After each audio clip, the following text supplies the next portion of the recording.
বন্ধুরা কেমন আছেন? আশা করি সবাই ভালো আছেন। বন্ধুরা, আপনার বাড়ির পাশের ওই সাধারণ পেয়ারা গাছটি যে আসলে একটি ঔষধি খনি, তা কি আপনি জানতেন? ধরুন, মাঝরাতে হঠাৎ দাঁতে প্রচণ্ড ব্যথা শুরু হলো, কিংবা প্রতিদিন সকালে চুল ঝরতে দেখে আপনি হতাশ, এই সব কিছুর সমাধান কিন্তু লুকিয়ে আছে পেয়ারা পাতার মধ্যেই। আজকের ভিডিওতে আমি আপনাদের দেখাবো কিভাবে কোনো খরচ ছাড়াই শুধুমাত্র পেয়ারা পাতা দিয়ে দাঁতের ব্যথা কমানো যায় এবং চুল পড়া একদম বন্ধ করা যায়। তবে মূল পর্বে যাওয়ার আগে ছোট্ট একটি অনুরোধ, দয়া করে ভিডিওটিতে একটি লাইক দিন এবং আমাদের চ্যানেলটিকে সাবস্ক্রাইব করুন আর বেল আইকন অন করে অল অপশন সিলেক্ট করুন। আর হ্যাঁ, ভিডিওটি কিন্তু একদম শেষ পর্যন্ত দেখবেন, কারণ শেষে আমি আমার ঠাকুমার শেখানো পেয়ারা পাতার একটি বিশেষ গোপন টোটকা শেয়ার করব, যা ব্যবহার করলে চুলের জেল্লা হবে দেখার মতো। তাই ওই সিক্রেট টিপসটি জানতে হলে আমাদের সাথেই থাকুন। চলুন আর দেরি না করে সরাসরি মূল বিষয়ে চলে যাই। বন্ধুরা, প্রথমেই আসি দাঁত ব্যথার সমাধানে। পেয়ারা পাতায় আছে শক্তিশালী অ্যান্টি ইনফ্লেমেটরি উপাদান যা ব্যথানাশক হিসেবে কাজ করে। সবচেয়ে সহজ পদ্ধতি হল পাতা চিবানো। গাছ থেকে দুটি কচি পাতা ছিঁড়ে ভালো করে ধুয়ে নিন। এরপর পাতাগুলো ব্যথার দাঁত দিয়ে ধীরে ধীরে চিবোতে থাকুন। খেয়াল রাখবেন, গিলে ফেলবেন না। পাতা থেকে যে রস বের হবে তা ব্যথার জায়গায় 10 থেকে 15 মিনিট ধরে রাখুন। দেখবেন ম্যাজিকের মতো ব্যথা কমে আসছে। আপনারা কি কখনো এই পদ্ধতিটি আগে চেষ্টা করেছেন? ফলাফল কেমন ছিল মনে মনে ভাবুন তো। দ্বিতীয় পদ্ধতি হল মাউথওয়াশ। 1 গ্লাস জলে 5-6টি পেয়ারা পাতা দিয়ে ফোটান। জলের রং বাদামি হলে নামিয়ে নিন। হালকা গরম থাকা অবস্থায় 1 চিমটি লবণ মিশিয়ে 1 মিনিট ধরে কুলকুচি করুন। এটি মাড়ির ফোলা ভাব ও মুখের দুর্গন্ধ দুটোই দূর করে। আচ্ছা, আপনারা কি জানতেন যে পেয়ারা পাতায় কমলার চেয়েও বেশি ভিটামিন সি থাকে?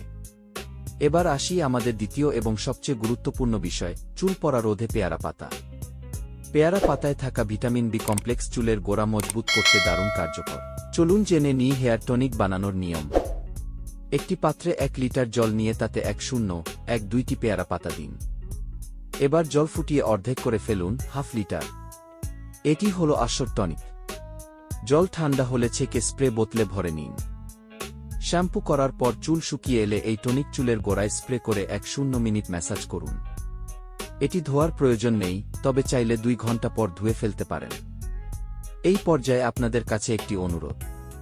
আপনারা যারা কেমিক্যালের বদলে প্রাকৃতিক উপাদানে বিশ্বাসী, তারা কমেন্ট বক্সে লিখুন প্রকৃতিই সেরা ঘি।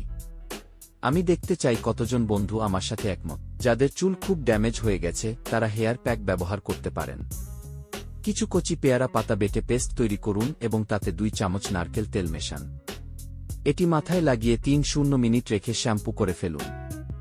সপ্তাহে 1 দিন এটি ব্যবহার করলেই চুল পড়া কমে নতুন চুল গজাবে। তবে ব্যবহারের আগে অবশ্যই হাতে একটু লাগিয়ে প্যাক টেস্ট করে নেবেন, যাতে অ্যালার্জির সমস্যা না হয়। আমরা অনেক দামি প্রসাধনী ব্যবহার করি, কিন্তু হাতের কাছের এই সহজ সমাধানগুলো এড়িয়ে যাই, তাই না? তো বন্ধুরা, আমরা ভিডিওর একদম শেষ প্রান্তে। আশা করি আজকের টিপসগুলো আপনাদের অনেক উপকারে আসবে। কথা দিয়েছিলাম সেই গোপন সিক্রেট টিপসটি শেয়ার করব। আপনারা যখন চুলের জন্য পেয়ারা পাতার টনিকটি ফোটাবেন, তখন জলের মধ্যে 2টি লবঙ্গ এবং 1 টুকরো আদা থেতো করে দিয়ে দেবেন। আদা এবং লবঙ্গ স্ক্যাল্পের রক্ত সঞ্চালন বাড়ায়, যা পেয়ারা পাতার কার্যকারিতা বহুগুণ বাড়িয়ে দেয়। এটি আমার ব্যক্তিগত পরীক্ষিত একটি টোটকা। আজ থেকেই এটি ব্যবহার শুরু করুন এবং ফলাফল কি পেলেন তা কমেন্ট করে জানান। ভিডিওটি ভালো লাগলে বন্ধুদের সাথে শেয়ার করুন, যাতে তারাও উপকৃত হতে পারে। আজ এ পর্যন্তই। সবাই ভালো থাকবেন, সুস্থ থাকবেন। ধন্যবাদ।